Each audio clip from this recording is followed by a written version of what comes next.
அனைவருக்கும் வணக்கம். Welcome to our channel ready learn achieve. ஆர்லே அகாடமிக்கு தங்களை அன்புடன் வரவேற்கிறேன். ரொம்பவே ஒரு முக்கியமான அப்டேட் தான். ஆல்ரெடி பார்த்தீங்கன்னா டெலிகிராமில் நம்ம வந்து அதோட பிடிஎஃப் நம்ம போட்டிருக்கோம். அதை பற்றின டீட்டெயில்ஸ்க்காக தான் முக்கியமான ஒரு விஷயம். ஒரு பிரேக்கிங் நியூஸ் தான் ரொம்ப நாள் கழிச்சு. என்ன அப்படின்னு பார்த்தீங்கன்னா டிஎன்பிசி ரோடு இன்ஸ்பெக்டரை பற்றின ஒரு முக்கிய அறிவிப்பும் எப்போ தேர்வு முடிவுகள் வெளியாகும் அப்படின்ற ஒரு டீட்டெயிலை தான் நம்ம பார்க்க போகிறோம். நம்ம சேனலுக்கு யாரும் புதுசாக இருந்தீங்கன்னா மறக்காம சப்ஸ்கிரைப் பண்ணி உங்கள் ஃப்ரெண்ட்ஸ் எல்லாருக்குமே ஷேர் பண்ணி விடுங்க. வாங்க வீடியோக்குள்ள போகலாம்.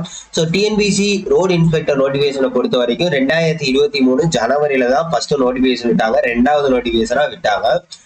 அதோட வேகன்சி பாத்தீங்கன்னா இன்ன வரைக்கும் ரிசல்ட் வந்து அறிவிப்பு வெளியிடல. இன்ன வரைக்கும் ரிசல்ட், அதாவது 2023 வந்து எக்ஸாம்லாம் நடத்தி முடிச்சுட்டு 2024 நவம்பர் ஆயிருச்சு. இன்ன வரைக்கும் அதை பத்தின தேர்வு அப்டேட் எதுவும், அதாவது ரிசல்ட் அப்டேட் எதுவுமே விடாம இருந்துச்சு. பாத்தீங்கன்னா இதுதான் 13/1/2023 தான் ரோடு இன்ஸ்பெக்டர் உங்களுக்கு என்ன பண்ணாங்க, டோட்டலா 761 வேகன்சிக்காண்டி எடுத்திருந்தாங்க. இப்ப அதுல என்ன பண்ணிருக்காங்க அப்படின்னா ரொம்ப பெரிய முக்கியமான விஷயமா இந்த வேகன்சியை இன்க்ரீஸ் பண்ணிருக்காங்க. இந்த வேகன்சியை இன்க்ரீஸ் பண்ணிருக்காங்க. அதுக்கு உண்டான ஒரு டீட்டெயில் தான் இங்க பாருங்க. நேத்து தான் வந்துச்சு, நைட்டு வந்ததுனால நம்ம வீடியோ போட முடியல. இருந்தாலும் உங்களுக்கு அப்டேட் பண்ணிடுவோம் கண்டிப்பா. 20/11/2024 ரோடு இன்ஸ்பெக்டர் கோடு மொத்தம் பாத்தீங்கன்னா 957 வேகன்சி. எவ்வளவு? 761 எங்க இருக்கு, 957 எங்க இருக்குன்னு பாத்தீங்களா. கிட்டத்தட்ட நிறையவே வேகன்சி இன்க்ரீஸ் பண்ணிருக்காங்க. அது எப்ப இன்க்ரீஸ் பண்ணாங்க அப்படின்ற டீட்டெயிலும் கொடுத்துருக்காங்க பாருங்க. நோட்டிபிகேஷன் வந்தப்ப வந்து 761, அடுத்து 18 ஏப்ரல் மாசம் 64 வேகன்சி, அடுத்து ஆகஸ்ட் மாசம் 4 மாசம் கழிச்சு 69, அடுத்து பாத்தீங்கன்னா ஒரு வருஷம் கழிச்சு, சரியா, ஒரு வருஷம் கழிச்சு 63 வேகன்சி. இந்த ஒரு வருஷமா இங்க பாருங்க, 16/8/2023 அப்புறம் எந்தவித அப்டேட்டுமே கிடையாது. ஏன் அப்படின்னா இந்த RI கேஸ் போயிட்டு இருக்கு. எல்லாருமே எதிர்பார்த்துட்டு இருந்த ஒரு எக்ஸாம் அப்படின்னா நிறைய பேர் கிளியர் பண்ணக்கூடிய ஒரு எக்ஸாமா இருக்கும் civil service. Road inspector exam தான்.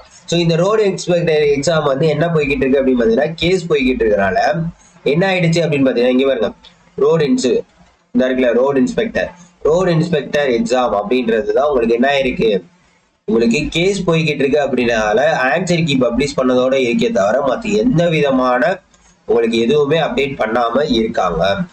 அதன் அடிப்படையில இப்ப பாத்தீங்கன்னா ரீசெண்டா நேற்று என்ன பண்ணிட்டாங்க, 63 வேகன்சி இன்க்ரீஸ் பண்றோம் அப்படின்றது சொல்லியிருக்காங்க. இந்த வேகன்சி இன்க்ரீஸ் ஆனது நமக்கு சாதகமா பாதகமா அப்படின்னா, ஒரு வருஷமா எந்த அப்டேட்டும் இல்லாம, 1.25 வருஷமா எந்த அப்டேட்டும் இல்லாம இப்ப அப்டேட் பண்றது ஒரு நல்ல விஷயம். அது வந்து எங்க கொண்டு போய் முடியும் அப்படின்னு பாத்தீங்க அப்படின்னா ரிசல்ட்டை கூடிய விரைவில் விடும் அப்படின்றதுக்காண்டி உங்களுக்கு முக்கியமான விஷயமா தெரிஞ்சுக்க வேண்டியது. எப்ப சார் எதிர்பார்க்கலாம்? மேபி எனக்கு தெரிஞ்சு அப்படின்னு பாத்தீங்கன்னா டிசம்பர் ஆர் ஜனவரி, அந்த நோட்டிபிகேஷன் டேட் விட்டாங்க பாத்தீங்களா, ஜனவரி. அதற்கு முன்னரே வந்து என்ன பண்ணலாம், ரிசல்ட் டிக்ளரேஷன் இல்ல உடனே ரிலீஸ் பண்றதுக்குண்டான வாய்ப்புகளும் அதிகமா இருக்கு. கண்டிப்பா வந்து காத்திருங்கள். சீக்கிரம் நல்ல அனௌன்ஸ்மெண்ட் சீக்கிரமாவே வந்து என்ன பண்ணுவாங்க, நிறைய பேர் வேலைக்கு போகக்கூடியான வாய்ப்புகள் இருக்கு, சரியா. அதனால கூடிய விரைவில் வந்து ரிசல்ட் விட்டுருவாங்க. இதுல வந்து அரியலூருக்கு எத்தனைங்கன்னா உங்களுக்கு அந்த கம்யூனிட்டி வைஸ் என்ன கேட்டகரி வைஸ் உங்களுக்கு என்ன போட்டிருக்காங்கன்னா வேகன்சி என்னன்னு போட்டிருக்காங்க. அரியலூர் வந்து 13, அதுக்கப்புறம் ரோடு இது செங்கல்பட்டு 16, கோயம்புத்தூர் வந்து பாத்தீங்கன்னா 31, கடலூர்ல பாத்தீங்கன்னா 36, அதுக்கப்புறம் தருமபுரியில 19, திண்டுக்கல்ல வந்து 41, ஈரோட்ல வந்து 34, காஞ்சிபுரத்துல வந்து 8, கன்னியாகுமரியில 14, கரூர்ல பாத்தீங்கன்னா 24, அடுத்து பாத்தீங்கன்னா கிருஷ்ணகிரியில 25, மதுரையில பாத்தீங்கன்னா 34, நாகப்பட்டினம், இந்த மாதிரி ஒவ்வொன்றும் கொடுத்துருக்காங்க. இதோட பிடிஎஃப் லிங்க் வந்து நம்மளோட டெலிகிராம் சேனல்ல அப்டேட் பண்ணியிருக்கோம். கண்டிப்பா என்ன பண்ணுங்க, மறக்காம நம்ம டெலிகிராம் சேனல்ல ஜாயின் பண்ணிக்கோங்க. மறக்காம நம்ம சேனலை அப்டேட் பண்ணிருங்க. அடுத்த தடவை ஏதாச்சும் எக்ஸாம்ஸ் நீங்க எழுத போறீங்க, எந்த விதமான எக்ஸாம்ஸ் எழுத போறீங்க அப்படின்னா கண்டிப்பா என்ன பண்ணுங்க, நம்மளோட சேனலை ஃபாலோ பண்ணிக்கோங்க. கண்டிப்பா நம்மளோட சேனலை ஃபாலோ பண்ணிக்கோங்க. எல்லா விதமான டெக்னிக்கல் எக்ஸாம்ஸ்க்குமே TNMAWS, SSC, RRB, TRB எல்லாத்துக்குமே, TNPC, AE, டிப்ளமோ லெவல் எல்லாத்துக்குமே நம்ம PDF மெட்டீரியல் கொடுத்துக்கிட்டு இருக்கோம். கண்டிப்பா சப்போர்ட் பண்ணுங்க. மறக்காம நம்ம சேனலை சப்ஸ்கிரைப் பண்ணி உங்க ஃப்ரெண்ட்ஸ் எல்லாருக்கும் ஷேர் பண்ணி விடுங்க. இந்த அப்டேட்டை உங்க ஃப்ரெண்ட்ஸ் எல்லாருக்குமே ஷேர் பண்ணுங்க. Thank you so much.